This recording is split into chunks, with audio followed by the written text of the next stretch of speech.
നമസ്തേ. ഗണഗീതമാണ്. ഗണഗീതം അത്രയ്ക്ക് അസ്പൃശ്യമായിരുന്നില്ല എന്നുള്ളത് സൂചിപ്പിക്കാനാണ്. തമ്പനയിൽ നിങ്ങൾ കണ്ടിട്ടുണ്ടാവും, ഗാന്ധിജി പങ്കുചേർന്ന ഒരു ഗണഗീതാലാപനത്തെ സംബന്ധിച്ച്. അതൊരു ദേശീയ സാഹചര്യം. ഇതിന്മേൽ തന്നെ ഒരു കേരളീയ സാഹചര്യമുണ്ട്. അത് മറ്റൊരു വീഡിയോയിൽ പറയാം. അത് പറയാൻ അവസരം ഉണ്ടാക്കി തന്ന ഇവിടുത്തെ ഈ സബ്വേർസീവായ ഇത്തരം ആൾക്കാർക്ക് സന്തോഷം. ഏതൊരു പൊളിറ്റിക്കൽ ക്ലൗട്ട് ഇത് കേട്ട് സന്തോഷിക്കുന്നുണ്ട്, ഒരു ഗൂഢസ്മിതത്തിലിരിക്കുന്നുണ്ടെന്ന് അവർ ധരിക്കുന്നുണ്ട്. അത് ഹിന്ദുവിനെ പറയുമ്പോഴും ദേശത്തെ പറയുമ്പോഴും ഒക്കെ അത് തന്നെയാണ് അതിൻ്റെ മൂലപ്രചോദനം. അത് തന്നെയാണ്. ഇപ്പോൾ നമുക്ക് പെട്ടെന്ന് സാഹചര്യത്തിലേക്ക് വരാം. വളരെ പെട്ടെന്ന് പറയുക. 2 എപ്പിസോഡ്സ് ഉണ്ടാവും. വളരെ പെട്ടെന്ന് ചുരുക്കി പറയാം. അത് രണ്ടാമത്തേത് മറ്റു വീഡിയോയിലാണ്. ഗാന്ധിജി പങ്കുചേർന്ന സാഹചര്യം. അപ്പോൾ അതിന് മനസ്സിലായാലും ഗാന്ധിജി പങ്കുചേർന്നിട്ടുണ്ടെന്നുള്ള അസേർഷനുണ്ട്. ഗാന്ധിജി പങ്കുചേരണമെങ്കിൽ അത് അദ്ദേഹത്തിന് ആ പ്രസ്ഥാനത്തോട് എന്തെങ്കിലും ഒരു വായ്പുണ്ടായിട്ടാണല്ലോ. അപ്പോൾ ആ ഒരു സാഹചര്യം ഒന്ന് വിശദീകരിക്കുകയാണ്. ഗാന്ധിജി ഒപ്പം തന്നെ ഇത് ആലപിക്കണമെങ്കിൽ ഗാന്ധിജി സംഘത്തിൻ്റെ ഏതെങ്കിലും ഒരു സംവിധാനത്തിൽ ചെന്നുകൊണ്ട്, സംഘത്തിൻ്റെ ശാഖയോ ക്യാമ്പോ അവിടെയെങ്കിലും ചെന്നിട്ടാണ് ഈ ഒരു ഗണഗീതാലാപനം എന്ന് പറയുന്നത്. സമൂഹഗാനമാണ് ഗണഗീതാലാപനങ്ങൾ. ധാരാളമായി ഇന്ത്യൻ സാഹചര്യത്തിൽ, ഭാരതീയ സാഹചര്യത്തിൽ, സമര സാഹചര്യത്തിൽ ധാരാളമായിട്ടുണ്ട്. അത് വലിയ കാലം താഴെട്ടോ, അല്ലെങ്കിൽ സ്വാതന്ത്ര്യപൂർവ്വകാലത്തോ, സ്വാതന്ത്ര്യ സമരകാലത്തോ, സമരാനന്തര കാലത്തോ എന്നുള്ളതല്ല, അത് ഇന്ത്യൻ പശ്ചാത്തലത്തിലുണ്ട്. അപ്പം അതൊരു ഭാരതീയ പശ്ചാത്തലത്തിൽ ഗൗരവമായിട്ടുണ്ട്. അപ്പോൾ അതിൻ്റെ പ്രത്യേകിച്ച് മറാഠയിൽ അത് ഗൗരവമായിട്ടുണ്ട്. അപ്പോൾ അതിൻ്റെ ചരിത്രം നമ്മൾ അന്വേഷിക്കുന്നില്ല. നമ്മളെ സംബന്ധിച്ച് ഇത് ഗാന്ധിജി സംഘശാഖയിലെത്താതെ ഇത് അദ്ദേഹത്തിന് ഈ സംഘപ്രവർത്തകർ ഇത് ചൊല്ലുമ്പോൾ അതിനൊപ്പം ചേർന്ന് ചൊല്ലാൻ പറ്റില്ല. അദ്ദേഹം അവിടെ ചെന്നിട്ടുണ്ട്. അപ്പോൾ എത്ര പ്രാവശ്യം ചെന്നിട്ടുണ്ട്? ഗാന്ധിജി 2 പ്രാവശ്യം ചെന്നിട്ടുണ്ട്. ഇത് ഗണഗീതം ചൊല്ലുന്ന സാഹചര്യത്തിലേക്ക് വരുന്നതിന് മുമ്പ് ഗാന്ധിജി ആദ്യം സന്ദർശിച്ച അത് ഹിസ്റ്റോറിക്കലാണ്, ചരിത്രപരമാണ്. അത് ഡോക്ടർ ജി ഉള്ളപ്പോഴാണ്. അത് പറയാം. അത് പറഞ്ഞിട്ട് അങ്ങോട്ട് പോകണം. എങ്കിൽ അത് തമ്മിൽ ബന്ധമുണ്ട്. ബന്ധമെന്ന് പറഞ്ഞാൽ ഗാന്ധിജി 1947 ഇത് പരാമർശിക്കുന്നുണ്ട്. 1947 സംഘശാഖയിലെത്തുന്നത്, വിഭജനാനന്തര സംഘശാഖയിലെത്തുമ്പോൾ ഗാന്ധിജി ഇത് പരാമർശിക്കുന്നുണ്ട്. അതുകൊണ്ട് 1934 തുടങ്ങാതെ പറ്റില്ല. ഈ 2 സന്ദർഭങ്ങളെ 34-47 സെപ്റ്റംബർ, ഈ 2 സാഹചര്യങ്ങളെ നമ്മളെ സംബന്ധിച്ച് കൂടുതൽ പ്രസക്തമായി അറിയും. ബാക്കി ഉണ്ടാവാം, അറിയില്ല.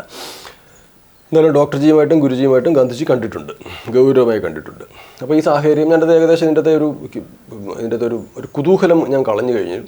ഒരു ക്യൂരിയോസിറ്റി ആൾക്കാർക്ക് ഉണ്ടാവേണ്ട ഒരു കാര്യം ഇതിൻ്റെ അകത്തൊന്നും നമ്മൾ അങ്ങനെ ഒരു കുതൂഹലം ഉണ്ടാക്കി അവസാന നിമിഷം വരെ കാണും അങ്ങനെ പറയുന്ന ഒരാളല്ല. നിങ്ങൾക്ക് സൗകര്യം ഉണ്ടെങ്കിൽ കാണും, ഇത്ര മാത്രമേ ഉള്ളൂ. താല്പര്യം ഉണ്ടെങ്കിൽ കാണും. സൗകര്യമല്ല, താല്പര്യം, സമയം ഉണ്ടെങ്കിൽ കാണും, ഇത്ര മാത്രമേ ഉള്ളൂ.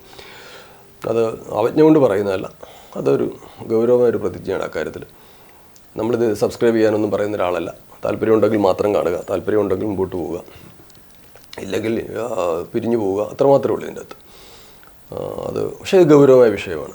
ഗാന്ധിജി സംഘശാഖയിലെത്തിയ കാര്യം 1 പ്രാവശ്യമല്ല 2 പ്രാവശ്യം എത്തിയ കാര്യം. 2ാമത്തെ പ്രാവശ്യത്തിലേക്ക് ഞാൻ വരുന്നതിന് മുമ്പ് ആദ്യത്തെ പ്രാവശ്യത്തിലേക്ക് വീണ്ടും വരട്ടെ. അത് ചരിത്രപരമാണ്, നമ്മൾ അറിഞ്ഞിട്ടില്ല. നമ്മളെ വലിയ പല മീറ്റിങ്ങുകളും നമുക്കറിയാം, പക്ഷേ ഗാന്ധിജിയും ഡോക്ടർ ജിയും തമ്മിൽ കണ്ടത് നമുക്കറിയില്ല. അതിനു മുമ്പ് സേവാഗ്രാമാണ് പശ്ചാത്തലം. 1934 വർഷം. സേവാഗ്രാം രൂപപ്പെട്ടിട്ടേ ഉള്ളൂ. ആ സ്ഥലം സേവാഗ്രാമമായിട്ട് നാമകരണം ചെയ്ത് അവിടെ ചില പണികളും ഭരണകുടീരങ്ങളൊക്കെ തീർന്നു ചെയ്യും. ഗാന്ധിജി അവിടേക്ക് വന്നിരിക്കുന്നു. അപ്പോൾ അദ്ദേഹം വരുമ്പോൾ കാണുന്നത് തൊട്ട് മുമ്പിൽ ഒരു വലിയൊരു മിലിറ്ററി ടെൻറ്റ് പോലെ സാധനം നടക്കുന്നു. അവിടെ 10,500 കുട്ടികൾ വെളുപ്പിന് എഴുന്നേൽക്കുന്നു. മാർച്ച് പാസ്റ്റ്, ബ്യൂഗിളിങ്, ട്രംബീറ്റിങ്, വലിയ വ്യവസ്ഥകൾ. അദ്ദേഹം ഇത് കണ്ടിങ്ങനെ അത്ഭുതപ്പെടുക. നമ്മുടെ ഭാരതീയരായ കുട്ടികൾ വിവിധ അദ്ദേഹം അത് കാണണമെന്ന് ആഗ്രഹം പ്രകടിപ്പിക്കുന്നു. ഔദ്യോഗികമായി അദ്ദേഹത്തിന് സെക്രട്ടറി മഹാദേവ് ദേശായി ചെന്ന് കത്ത് കൊടുക്കുന്നു. അപ്പോൾ ഔദ്യോഗികമായിട്ട് അപ്പാ ജോഷി എന്ന് പറയുന്ന വലിയൊരാൾ ആ ക്യാമ്പിൻ്റെ ഡയറക്ടർ. അന്ന് നാഗപ്പൂരിലൊരു ക്യാമ്പ് നടക്കുന്നുണ്ട്. ഡോക്ടർ ജി സ്ഥലത്തില്ല. അപ്പോൾ അദ്ദേഹം അവർ വലിയ സന്തോഷത്തോടെ സമ്മതിക്കുന്നു. പിറ്റേ ദിവസം അതിരാവിലെ ഗാന്ധിജി 6 മണിക്ക് വരുമെന്ന് പറയുന്നത്. അവർ രാത്രി മുഴുവൻ വലിയ ആഘോഷമായിരുന്നു. കുട്ടികൾ 1500ഓളം കുട്ടികൾ.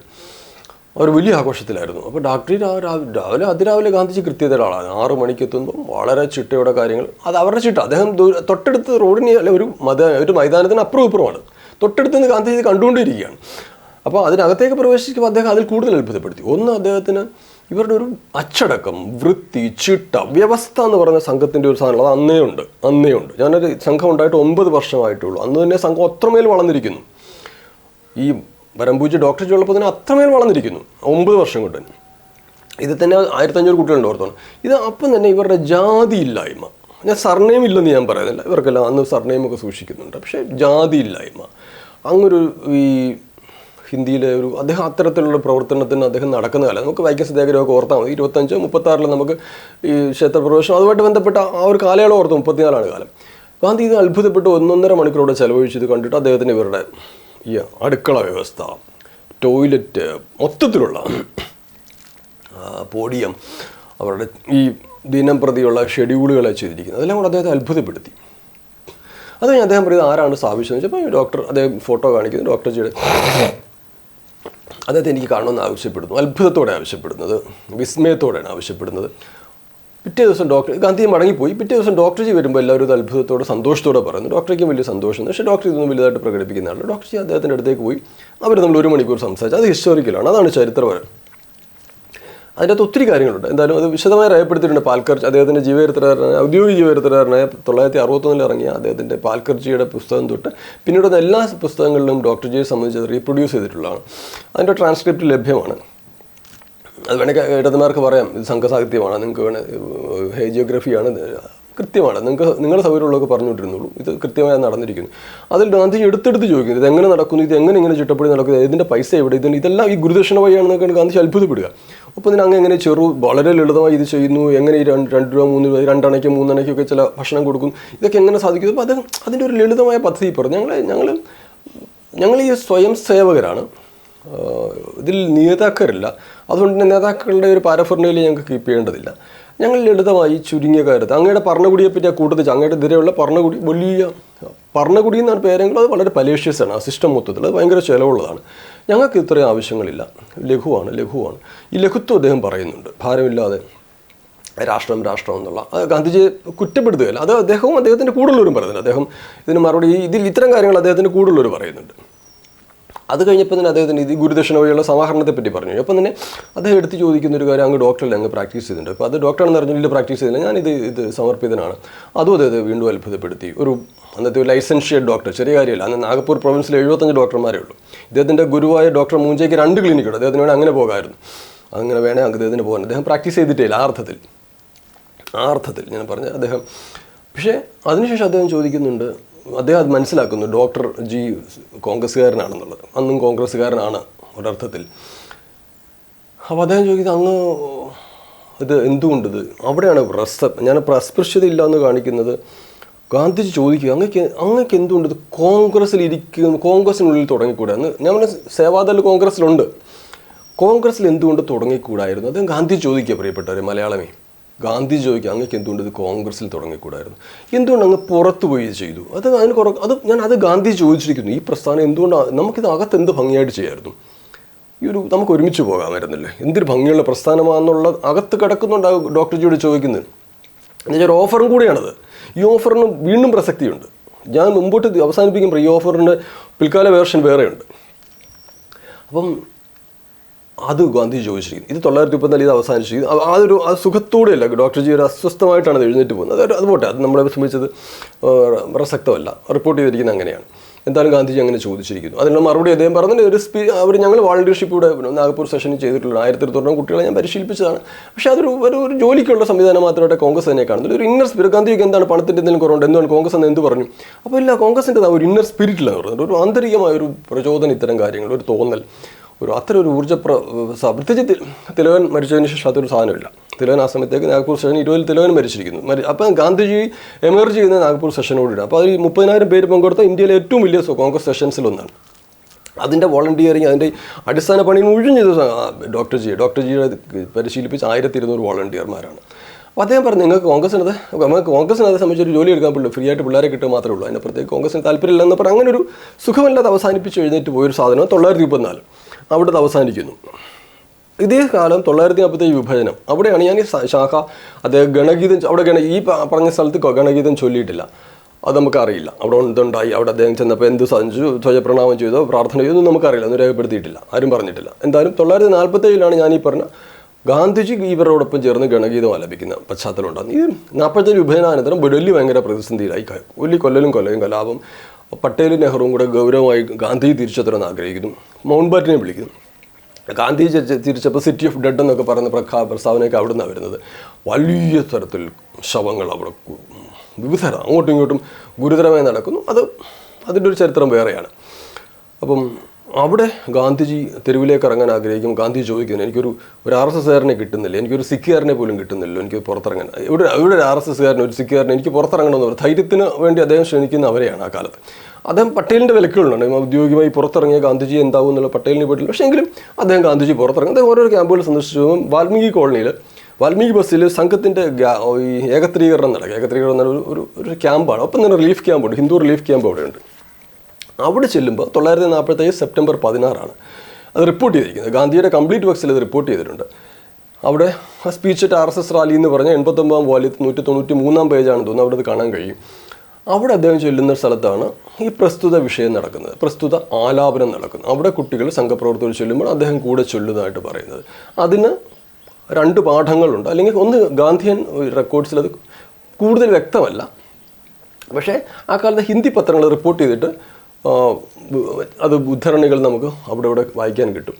അതിൽ നിന്ന് നമുക്ക് മനസ്സിലാകുന്നുണ്ടത് ഒരു സൂര്യകാന്ത് ത്രിപാഠി എന്ന് പറയുന്ന നിരാല എന്ന് വിളിക്കപ്പെടുന്ന നമ്മളൊക്കെ പഠിച്ചിട്ടുള്ള കാവ്യം, ഹിന്ദിയിലെ ദിഗ്ഗജന്മാരായ കവികളിൽ തലപ്പൊക്കത്തിൽ നിൽക്കുന്നതിൽ 1, 2, 3 എന്നൊക്കെ പറയുന്ന ശ്രേണി നിൽക്കുന്ന ആളാണ്. അദ്ദേഹത്തിൻ്റെ ഹിന്ദു ഭൂമി എന്ന് തുടങ്ങുന്ന ഒരു കാവ്യമുണ്ട്. അതാണ് അവിടെ അദ്ദേഹം ഗാന്ധിജി ഒപ്പം ചൊല്ലിയതായി പറയുന്നത്. അതിതാണ്.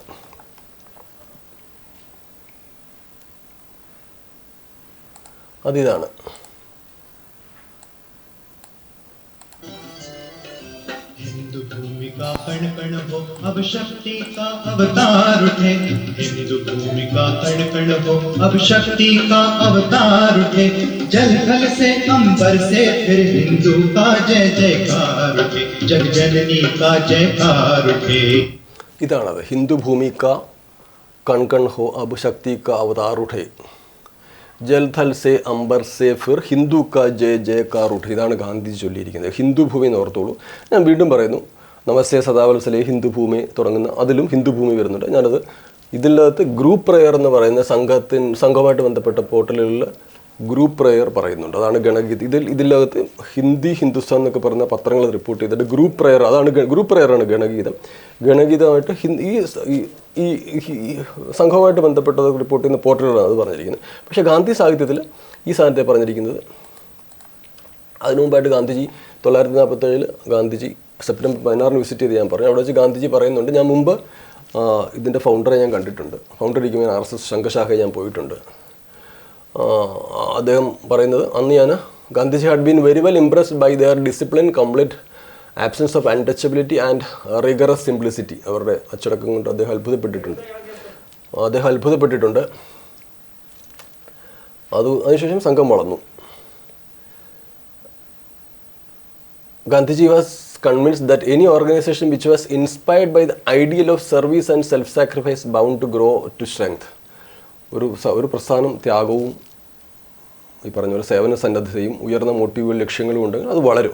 അതാണ് ഈ കാണുന്നത്, ഇന്ന് നിങ്ങൾ ഈ കാണുന്ന ഈ പ്രചണ്ഡമായ വളർച്ച അതാണ് ഗാന്ധി അന്നേ തിരിച്ചു. അതിനുശേഷം പറയുന്നത്, അതിനുശേഷം അതേ ദിവസം നടന്ന പ്രയറിനെ പറ്റി ഇതിൻ്റെ അത് റിപ്പോർട്ട് ചെയ്തു. The prayer that was recited at the beginning was a praise of Mother India. ഞാൻ കന്നഡയിൽ അതുകൊണ്ടാണ്. Mother India, Hindu culture and Hindu religion. അവിടെ ഗാന്ധിജി റിപ്പോർട്ട് ചെയ്തിരിക്കുന്നത്, ആ കാലത്തെ പത്രങ്ങൾ റിപ്പോർട്ട് ചെയ്ത് ഗാന്ധിജി നെഞ്ച് തൊട്ടുകൊണ്ടാണ് പറയുന്നതെന്നാണ്. നെഞ്ചത്ത് തൊട്ടുകൊണ്ട് ഞാൻ സനാതനിയാണെന്ന് ഗാന്ധിജി പറയുന്നുണ്ട്. He claim to be a Sanatani Hindu. അവിടെ പറയുകയാണ് അദ്ദേഹം, ഞാൻ ഹിന്ദു ഭൂമി എന്നുള്ള ഗണഗീതം പാടിയിട്ട് എന്നുള്ളതാണ് നമ്മൾ നിന്ന് മനസ്സിലാക്കുന്നത്. ഗ്രൂപ്പ് സംഘത്തിൻ്റെ അന്നത്തെ പത്രങ്ങൾ റിപ്പോർട്ട് ചെയ്തിരിക്കുന്നത് ഈ ഹിന്ദു ഭൂമി എന്നുള്ള പാട്ട് പാടിയതായിട്ടാണ്, കൂട്ടത്തോടെ പാടി. അതാണ് ഗണഗീതം. അതല്ലെങ്കിൽ ഇത് പറയുന്നത് പ്രയറാണ്. ഇവരെ സംബന്ധിച്ച് ഗണഗീതം എന്താ പ്രയറാണെന്ന് ഇവർക്ക് അവർക്കറിയില്ല, അവരങ്ങനെ റിപ്പോർട്ട് ചെയ്യുക. ഇതാണ് ആ സാഹചര്യം.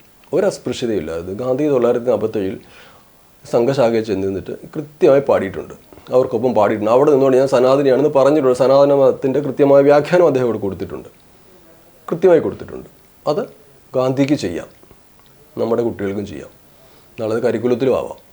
ദേശത്തെ പ്രചോദിപ്പിക്കുന്ന, ദേശത്തെ ഒന്നിപ്പിക്കുന്ന, അംഗപ്രത്യംഗം ദേശത്തെ വളരെ ഭവ്യമായി സമീപിക്കുന്ന, പൂജ്യമായി സമീപിക്കുന്ന ഒന്നും ദേശവിരുദ്ധമല്ല, ദേശത്തെ ഭഞ്ചിപ്പിക്കുന്നതല്ല, ദേശരഞ്ജകമാണ്, ദേശത്തെ ഏകോപിപ്പിക്കുന്നതാണ്. അത് ഇനിയും ഉണ്ടാകും, വിലപിച്ചിട്ട് കാര്യമില്ല. അതങ്ങനെ ഇതിനും തുടർന്നുകൊണ്ടേയിരിക്കും. സന്തോഷം.